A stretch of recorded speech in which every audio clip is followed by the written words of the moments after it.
Hola a todo el mundo, mi nombre es Antonio Rivas y quería compartir con vosotros unos pequeños contenidos que hemos denominado la percepción de la violencia y reflexiones previas para la aplicación de la LUPIVI.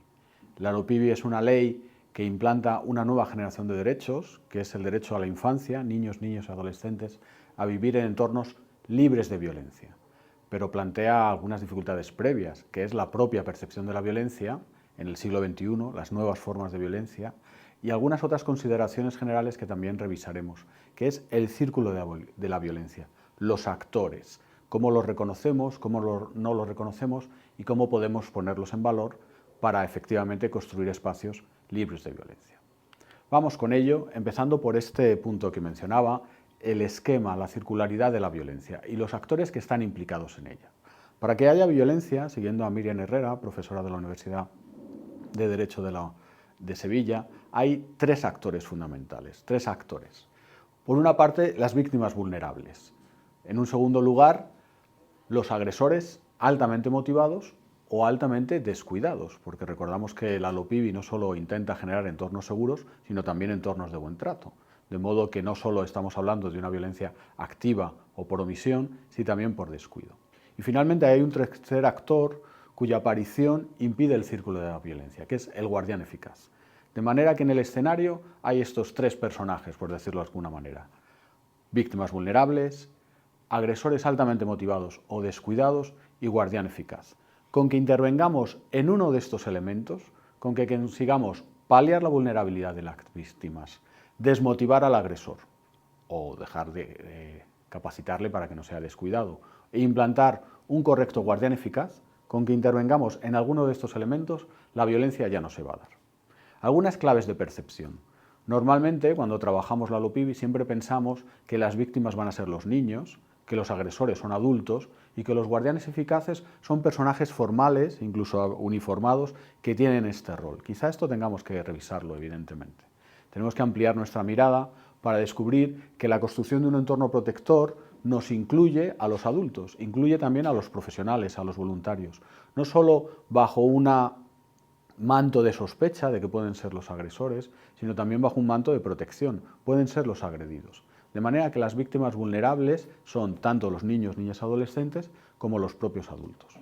A nadie se le escapa que los agresores también pueden ser no solo los adultos, sino los propios niños. De hecho, en muchas ocasiones, este tipo de violencia entre adolescentes, incluso entre niños más mayores y niños más pequeños, pues no es infrecuente. Y finalmente también construir una idea de guardián eficaz donde no solo estemos hablando de esas figuras formalmente asignadas en este rol, ya sean tutores, ya sea algún tipo de profesor, incluso algunas figuras uniformadas, sino construir una cultura en la que los propios niños, niñas, adolescentes y otros adultos, no solo el coordinador de buen trato, tengan esta mirada de reproche cuando se produce violencia, de validación cuando se produce buen trato, que ayuda a construir este entorno protector. De manera que no sea un entorno paranoico, es decir, donde no paremos de buscar situaciones de violencia, sino panóptico, donde haya muchas personas capacitadas, formadas, con capacidad de participar, de informar, para construir estos entornos que hablamos, que llamamos entornos protectores. Algunas otras reflexiones al hilo de este círculo de violencia. Atención a nuestra idea de víctima ideal. Cuando intervenimos en un espacio donde ha habido violencia, traemos a ese espacio una percepción y una construcción mental donde a veces pensamos que hay víctimas que quizás se lo merecen más, quizás se lo merecen menos, algo habrá hecho. Es muy fácil cuando la persona que es víctima no encaja exactamente en nuestros parámetros de cómo es una víctima, que empecemos a especular sobre se lo merece, no se lo merece, etcétera, etcétera. También empezamos a valorar sobre si nos agradece nuestra intervención, si es suficientemente sumiso o humilde, o quién sabe qué otros valores podamos tener en la cabeza. Pensemos, en definitiva, que una víctima de violencia es simplemente una víctima de violencia. No ha hecho nada por merecérselo, no tiene por qué estarnos agradecidos cuando protegemos sus derechos y no tiene por qué encajar en nuestra idea de víctima ideal. Este mismo esquema también lo podemos trasladar cuando hablamos de agresores. A veces también tenemos una idea quizá muy icónica, construida en el mundo del cine, donde los malos pues tienen algún tipo de fenotipo, hablan de una determinada manera, visten de una determinada manera y se les reconoce fácilmente. luego escuchamos siempre cuando hay situaciones de violencia en el vecindario, como otros vecinos siempre comentan, pues saludaba por la escalera, nunca lo esperábamos. Efectivamente, nuestra idea de agresor ideal también es muy icónica y tendríamos que romper una percepción ingenua, demasiado esquematizada, y abrir un poco los ojos a que los agresores muchas veces pues no están exactamente con esas claves de fenotipo, lenguaje, actitudes, etcétera, etcétera, que uno esperaría de un personaje malvado de una película. Algunas otras reflexiones sobre la idea del guardián eficaz. Atención que en espacios públicos donde ejercen funcionarios en servicios sociales o en algunos otros espacios, estas personas que están aplicando la LOPIBI tienen la categoría de agentes de la autoridad. El ser denominado agentes de la autoridad para el ejercicio de estas funciones de guarda, etcétera, etcétera, conlleva la presunción de veracidad. Es decir, que un guardián eficaz formal, funcionario en el ejercicio de la LOPIBI, se considera que sus actas y sus declaraciones tienen una presunción de veracidad frente a otros espacios donde nos encontramos el típico dilema de tu palabra contra la mía. De modo que vamos viendo cómo tenemos que construir una percepción tanto de víctimas, de agresores y de guardianes eficaces un poquito más amplia de la que quizá tenemos a priori antes de empezar a aplicar esta legislación.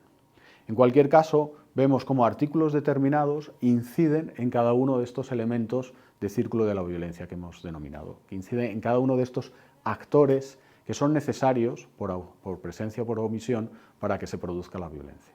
Atención al artículo 4, la autonomía, la capacitación, la individualización, el enfoque de género, atender a la discapacidad, lo que está haciendo es impactar en esas claves de vulnerabilidad. La vulnerabilidad es una clave construida culturalmente. Un menor puede nacer ciego en un país del sur y en un país del norte, y en un país del sur puede tener una esperanza de vida a veces muy distinta a otro país, siendo igualmente ciego, de manera que no es exactamente la ceguera lo que te hace vulnerable, sino el contexto y la construcción de esa vulnerabilidad la que te hace vulnerable. La LOPIBI en su artículo 4, a través también de enfatizar el interés superior del menor, es decir, poner siempre sus intereses en el foco de toda intervención, a través de promover el derecho a la participación, el derecho a la comunicación. Esta capacitación hace que las víctimas, por supuesto los menores, pero también los adultos, puedan paliar esta clave de vulnerabilidad. Otros artículos de la LOPIBI podemos encontrar que inciden en otros elementos, en otros actores de este círculo de la violencia. El agresor motivado o el agresor descuidado. Lógicamente podemos recurrir al Código Penal, donde están tipificadas todas las conductas y donde se les asigna pues, sus distintas penas, pero como muchas veces decimos, para ese viaje no hacía falta la LOPIBI, no hacía falta alforjas, el Código Penal ya estaba ahí. La clave, probablemente, para esta desmotivación o para esta formación en temas de cuidado, tiene que ver precisamente con el Código de Conducta, donde hablamos de todas esas conductas que no están tipificadas en el Código Penal, pero que no están generando buen trato.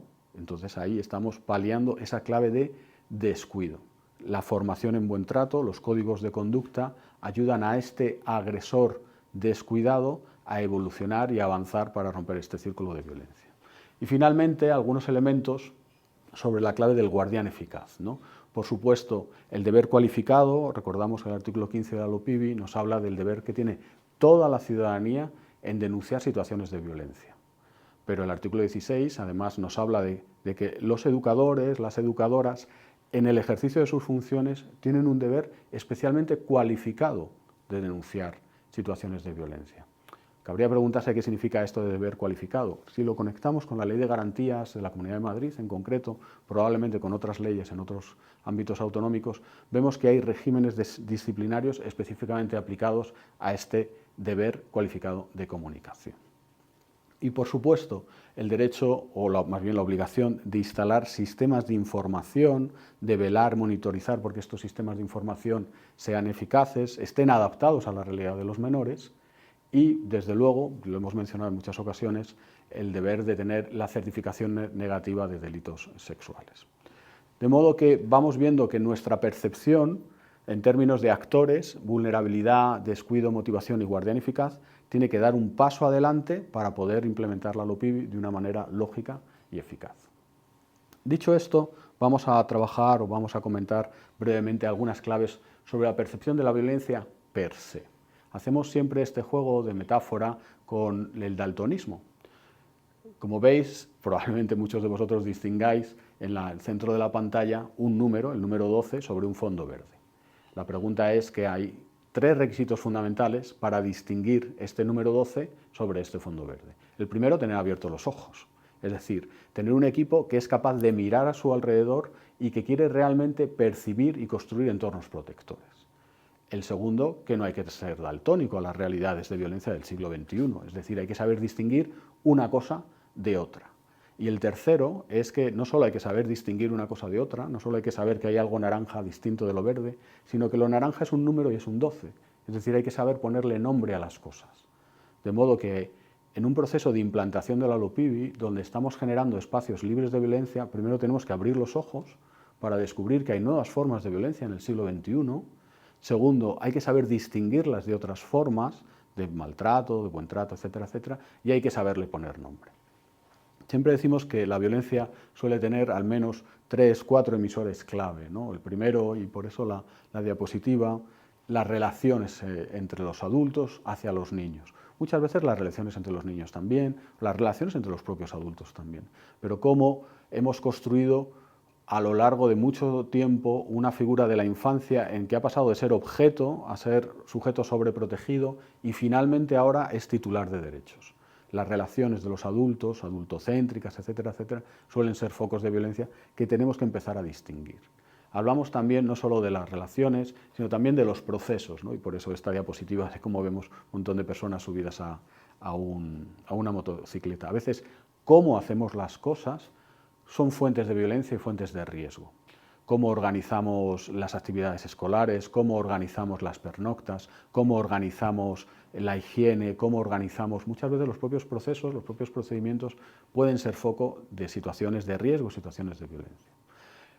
Con esta otra diapositiva de esta jugosa propuesta alimenticia hablamos también de claves en ocasiones culturales. A veces la propia cultura en la que estamos inmersos normaliza y valida situaciones que son de maltrato y de descuido. Y, por ejemplo, la sobreoferta de temas de alimentación o de consumo pues sería un ejemplo. Y finalmente otro ejemplo que también queremos traer a colación como fuente de violencia tiene que ver con las estructuras, cómo la propia organización de lo físico, cómo organizamos desde los dormitorios, cómo organizamos los edificios, cómo se construye acceso o no acceso, pues también suelen ser fuentes de descuido. Vemos que muchas de estas cosas durante mucho tiempo y de una manera cultural se han banalizado o no se han identificado como formas de violencia, pero a la LOPIBI en el siglo XXI nos va llamando a cada vez más ser más sensibles, abrir los ojos, distinguirlo y poner nombres. Lógicamente la violencia tiene unas claves culturales y queremos hacer un pequeño ejercicio de descubrir cómo se percibe la violencia quizá en otros entornos culturales.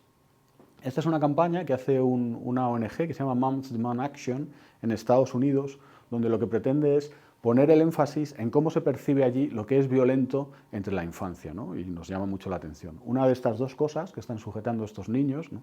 Así reza esta campaña, una de estas dos cosas está prohibida en América para proteger a los niños. Entonces vemos un fusil de asalto y un huevo Kinder. Pues curiosamente lo que está prohibido en Estados Unidos no es tanto los fusiles de asalto, a los cuales los menores pueden tener acceso en algunos estados bajo algunas condiciones, lo que está prohibido son los huevos Kinder, porque dentro tienen unas pequeñas piezas que se considera que el niño se puede tragar. Siempre nos llama la atención cómo se percibe la violencia en otros contextos culturales. Lo que es interesante es que nosotros podamos dirigir una mirada a nuestra propia cultura para ver cosas que quizá otros nos pueden poner el dedo en la llaga, el índice, y señalar como inadecuadas, ¿no? Por decirlo de alguna manera. Siguiendo esta campaña, Moms Demand Action, hay otro ejemplo quizá más exagerado desde nuestro punto de vista. Una de estas dos cosas está prohibida en Estados Unidos para protegerlos. En uno hay una niña sujetando un fusil de asalto, como en el anterior, y en el otro lo que está sujetando es el cuento de Caperucita Roja, ¿no? Y uno se pregunta, ¿pero qué habrán encontrado en el cuento de Caperucita Roja para que considere que es un riesgo a los niños? Pues resulta que en una de las narraciones de Caperucita Roja, Caperucita lleva en su cestita a su abuela una botella de vino que es alcohol y que los menores no pueden llevar, supone un riesgo y por tanto está prohibido.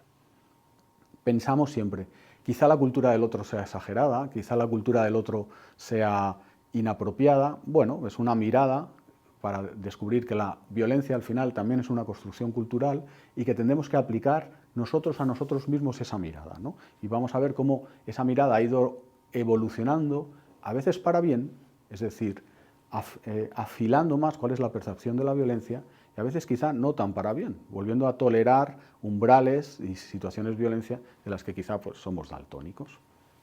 En este sentido, ver cómo ha evolucionado mucho, por ejemplo, el transporte de niños, niñas en autobuses, etcétera, etcétera. Cómo era, hasta no hace mucho, muy normal ver coches, autobuses, etcétera, etcétera, niños subidos, 6, 4, los que fueran, y cómo esa exigencia, cómo se ha ido percibiendo esas situaciones de transporte como un riesgo y cómo se han ido exigiendo cada vez más algunas condiciones que ahora estamos totalmente normalizados, ¿no? Para gente puede ser de mi generación, pues subir a un automóvil 4, 5, muchos niños, pues no se consideraba particularmente riesgo. De hecho, los niños podían viajar delante, detrás, etcétera, etcétera. Y cómo culturalmente eso se ha ido convirtiendo en algo intolerable y se ha ido instalando algunas condiciones de seguridad que sin duda son un avance, ¿no?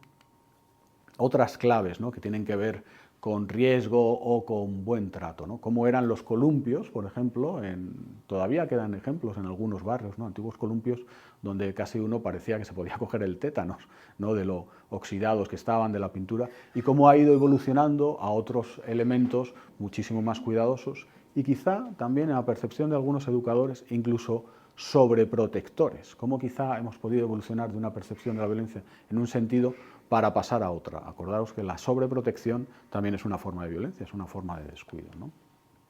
Este es un ejemplo que ponemos en muchas ocasiones de cómo antes se fumaba en espacios escolares, en espacios de transporte, en la universidad, incluso uno iba al médico y el médico fumaba, y cómo eso se ha ido culturalmente, ha ido evolucionando como una situación de riesgo, de violencia, y ahora ya vivimos en espacios libres de humo, ¿no?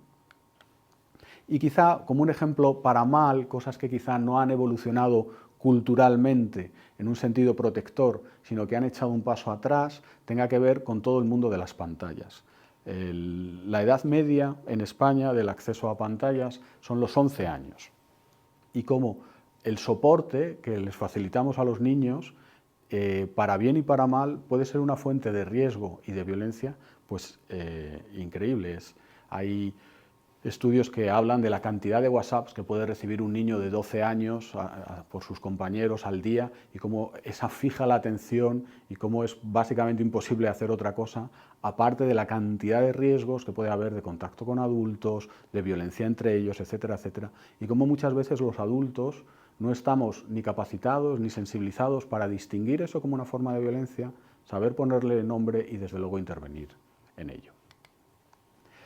Un ejemplo que quería también manifestar de cómo ha ido a veces para bien y para mal evolucionando la percepción de la violencia tiene que ver con esta foto, donde la foto en blanco y negro, pues son mujeres en situaciones de esclavitud, de precariedad evidente en la Alabama del siglo XIX, pero cómo vemos la explotación sexual, por ejemplo, en las ciudades, las grandes ciudades y en muchos espacios urbanos, y nadie distingue eso como una forma de esclavitud moderna, cuando las Naciones Unidas pues, lo tienen identificado desde hace muchísimos años. De modo que nuestra mirada cultural a veces evoluciona para bien, a veces no actualiza nuevas formas de violencia, y es lógicamente un requisito básico si queremos construir un entorno libre de algo que previamente tenemos que saber ver, saber identificar y saber ponerle nombre antes de poder construir espacios que protejan y eduquen respecto a esa situación. Como último ejemplo de esta forma a veces de mirar o de no mirar situaciones de descuido y de violencia, pues esta situación que se recoge no hace mucho tiempo, de olvidan a un niño autista en el autobús escolar en Leganés, un pueblo de la Comunidad de Madrid, hallado 6 horas después de deambular a 10 kilómetros del colegio. El niño se quedó dormido, sube a la ruta, se queda dormido, el autobús llega al colegio, alguien por un puro cuestión de procedimiento no cuenta cuántos niños bajan para ver si son exactamente los mismos que han subido. El conductor también en un tema de descuido, de no saber mirar, de no saber percibir, llega a cocheras y aparca el coche, el niño se despierta, toca el claxon, alguien le abre, pero en vez de tener una mirada de cuidado, de buen trato, etcétera, etcétera, pues prácticamente le conmina, le amenaza, el niño sale, deambula todas estas horas, todos estos kilómetros, hasta que finalmente lo encuentra una cajera, porque el niño entra a un supermercado a preguntar, primero, si puede ir al baño y segundo, dónde está su colegio, y es la mirada de esta persona que no está particularmente capacitada, que no participa de un proyecto educativo, que desde luego no conduce en autobús escolar, no es tutora de un colegio ni nada de nada, la que sabe ver, distinguir y poner nombre a esa situación de esto no es normal. Y es la cajera la que llama a la policía, el niño es localizado y finalmente no ocurre ninguna otra circunstancia. Pero fijaros como ejemplo la cantidad de miradas descuidadas, la cantidad de miradas que no ven y no interpretan, ya por procedimiento o ya por otras cosas, una situación que puede ir increciendo el riesgo de esta situación, de este niño autista. Lo importante, por tanto, que es abrir los ojos, mirar, distinguir y saber ponerle nombre a las formas de descuido y de violencia que pueden ocurrir en nuestro entorno por claves culturales, por claves de procedimiento o por claves de trato. Habría muchos temas que trabajar en términos de sesgos de la percepción, pero no vamos a entrar en una dinámica psicologizante, sería un tema que quizá podamos dedicarle algunos contenidos más adelante, pero sí este mito de la rana, que no es exactamente científico, pero como metáfora resulta muy sugerente de cómo a veces, ¿no?, se dice que si pones a una rana en una sartén o en una cazuela con agua y le vas incrementando lentamente la temperatura, la rana no tiene umbrales para distinguir este cambio de temperatura, de manera que no salta, porque no hay un calentamiento repentino del agua, y se cuece dentro. Bueno, más allá de que esto no sea exactamente, tenga evidencia científica, como metáfora sí es muy sugerente. El cómo muchas veces en los procesos educativos, en los contextos, en los entornos, vamos poco a poco tolerando, aceptando situaciones, el uso de móviles, procedimientos descuidados, relaciones que no están exactamente afinadas, y vamos aceptando umbrales cada vez mayores de violencia que al final nos impedirán o nos obligarán a tomar medidas para construir un entorno protector quizá mucho más complicadas de las que hubieran sido necesarias si hubiéramos ido percibiendo poco a poco los cambios e interviniendo en ellos de una manera estratégica. Hasta aquí estos contenidos de percepción previo, espero que sean de vuestro interés, y seguimos hablando en la Escuela de Educadores de todo esto que tiene que ver con la construcción de entornos protectores para conseguir que la infancia tenga acceso a este nuevo derecho. Muchas gracias.